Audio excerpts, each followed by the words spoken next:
Paano tayo mag-a-apply sa TESDA online program? At ano ang mga courses na pupwede sa iyo?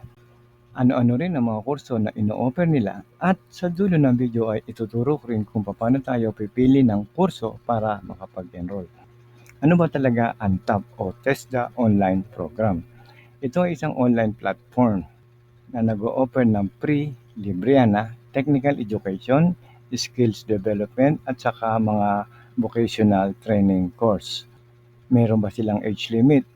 Ang TESDA ay para sa lahat na gustong matuto at wala pong age limit na kahit isang senior citizen po pwedeng mag-apply dito.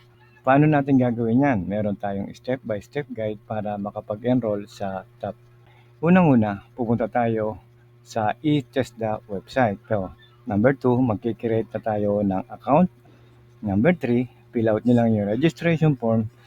Number 4, confirm nyo lang ang inyong account at buksan nyo ang inyong email.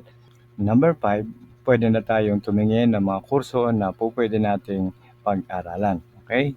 At number 6, mag-enroll na tayo ng diretso para matutunan na natin ang mga kurso na pwede natin pag-aralan.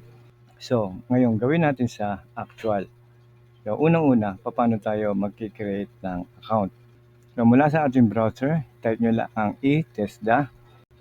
At unang-unang lalabas sa TESDA online program, i-click nyo lang din yan.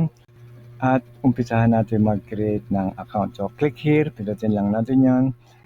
And then, papasok na tayo sa program privacy notice. Scroll down nyo lang ang privacy notice. At sa ilalim niyan, makikita nyo yung I agree to the TESDA online program privacy notice. So, click lang natin yan. At dito, mag-create na tayo ng new account. So, click nyo lang yung new account. So, since na meron na ako account dito, nakapag-create na ako, i-enter ko lang sa taas yung username at yung password. Ayan. And then, log in. Kung may account na kayo, click nyo ang ating TESDA. Okay, so makikita nyo sa kaliwa, meron site home, merong calendar, at merong my courses. Yung my courses ay yan na yung kung ano ang naka-enroll sa inyo sa ngayon. Okay, meron akong 3 courses na kinukuha at pinag-aaralan.